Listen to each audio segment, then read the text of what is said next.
Hey guys, this is Matt Winning at winningstrength.com, and today's video is part 3 of adaptation. So if you haven't seen the other 2 videos, go back a little ways, maybe about a week, and look at the YouTube channel and watch the other videos as this progresses. So before we get to this is called the adaptation of individualization. Now in the first video, we described and defined what adaptation is. So if you're not familiar with that term, please go and check that out because it will help you build upon the information on these next videos, especially this one. The next video, part 2, we talked about muscle confusion, or what I like to call accommodation. So you definitely want to go watch that video as well, because I think that's one of the biggest misconceptions in training that we see today, because it's a complex scenario. Part 3 is no less complex than part 2. And it means adaptation and individualization. So this means as much as we want to, each program that we do, we can't mimic it directly with other people. This is why it's so important when you follow the apps that we do, including Train Heroic and Patreon. We're diving into hundreds of people using this app with lots and lots of feedback to make sure that the workouts are fitting nearly every person. And this is why we also heavily suggest that most people go on to online coaching, where they can have a one-on-one coach go through everything, their weaknesses, their equipment availability, their stress levels, all of that, and make sure that the training is optimized to their individual lifestyle. So what we have to understand is that similar exercises and similar training methods have been shown to have various effects, i.e., one training method might do really well for someone, and other times maybe not so well for others. In my opinion, a lot of that's execution, right? It's easy to say I've went through the workout without having someone detailed coach look at your technique, look at your form, stop you from overtraining or push you so you're not undertraining. A huge variable is finding optimization, and as you get stronger and better, that gray area of too little, too much becomes more and more difficult. That's what I find is a huge problem with individualization, is prior athletic experience.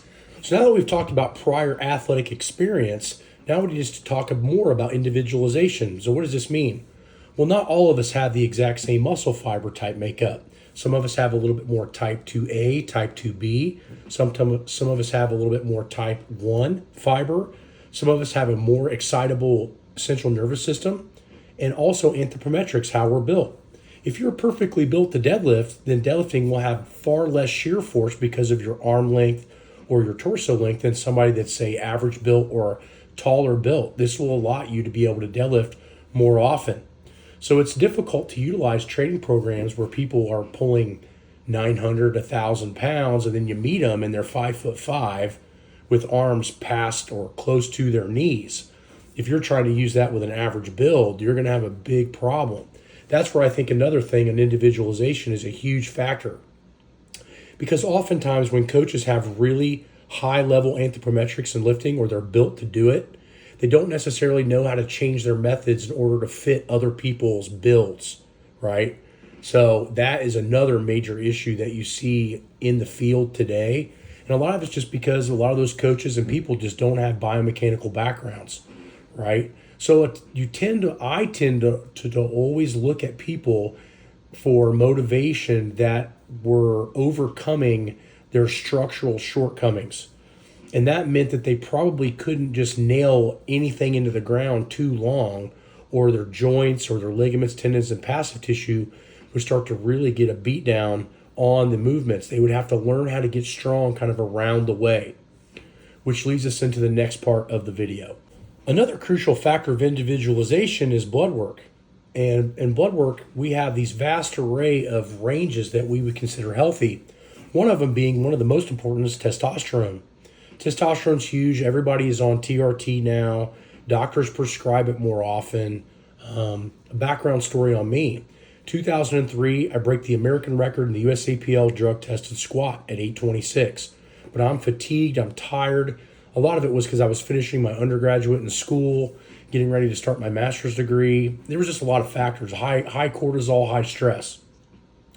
I have my mom take me into a doctor and get a blood screen. The doctor comes back in and goes, your testosterone level is like 320, 330 from what I can remember.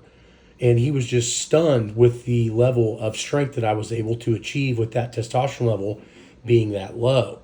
So my point is that testosterone level isn't everything, but it's definitely a factor. Now, what's the medical range? Well, it's pretty simple. The medical range is between 250 and 900. So imagine that someone else is 4 times the testosterone level you are, and they're drug-free. They're probably going to have somewhat of an advantage on training capacity and the ability to put on muscle. Now, there's some natural ways that we can boost testosterone before we go the route of taking anabolics or TRT. One is making sure that our sleep and recovery is good. Oftentimes, sleep is heavily correlated, especially quality of sleep, is correlated with higher testosterone levels. So if you're only sleeping 2, 3, 4 hours a night, don't expect to get big gains in the gym. The next thing is zinc. So zinc as a supplement has been shown to increase and improve testosterone levels. ATP Labs makes Center Zinc, which is one of the top ones, and we've seen a lot of the firemen that have drug-free blood work, testosterone levels go up anywhere from 75 to 175 points in a matter of months. The next big one that most people don't think about is vitamin D. ATP Labs makes a supplement called vitamin D K2, and it's an amazing supplement. And if you have low vitamin D, you're going to have a hard time putting on muscle mass through your testosterone levels. Testosterone levels and vitamin D also have correlation as well. So if you live in the Midwest or you're like in Ohio like I am now, where almost every day there's no sunlight, you're probably going to be vitamin D deficient in your blood work, and that's a huge problem if you're trying to get stronger and bigger. The final thing I want to cover today is 2 major little factors that I think everybody tends to ignore if they haven't studied this for a long, long time. One is movement quality. I've noticed in the past 5 or 10 years that strength training athletes tend to have gotten more sloppy with their movements and have only found the way in which they feel comfortable in bending. Certain squat positions would elicit far more gains with far less risk of injury if they would just take some time and fix that up. So technique is most important. Movement quality is most important. The hardest part when you're a beginner and intermediate is sometimes the best position for you is not the one that necessarily feels right off the rip, right? I'd always talk about a little bit of a wider squat and getting more hips involved. And for most cases, most people know how to use their knees. They don't know how to use their glutes. So putting yourself in a position right off the rip to use glutes to squat may not feel as productive as using more knee flexion. But the point is over time, if you learn to use your hips with your knees, your strength will go up dramatically. You're just going to have to be patient to get there. The next thing that I think is huge, and it's huge at all levels, both beginner, intermediate, and advanced, and everywhere in between, is minimal effective dosage. Now, this can be looked at in multiple ways, but most of the time what I see is that people talk about going to the gym for 2.5 hours when they could have condensed all of that training into 1 hour and had it been much more anabolic in nature and also much more recoverable. That's why a lot of the workouts that we do on our programs usually don't take more than an hour. Now, in that hour, we will get upwards of around 300 warm-up reps, main lift all the way up to max or maximum speed. And then we're doing accessory work that's selecting our weak points. So remember, the strongest chain at both ends is only as strong as the middle link, So think about it like if you're trying to pull a car out of a ditch and you have a 25,000 pound strength chain and the middle link only holds 6,500 and you're pulling an 8,000 pound truck out of the ditch, the middle chain's going to break and the other ones are going to be just fine. Focusing on your weaknesses is a great way for minimal effective dosages because let's face it, most of us that go into the gym, we focus on our strengths. Now there's going to be a detailed longer video on Patreon posted sometime today or tomorrow going over some more detailed versions of this at almost all tiers. So hopefully I'll see you guys on Patreon and we can improve your training as well.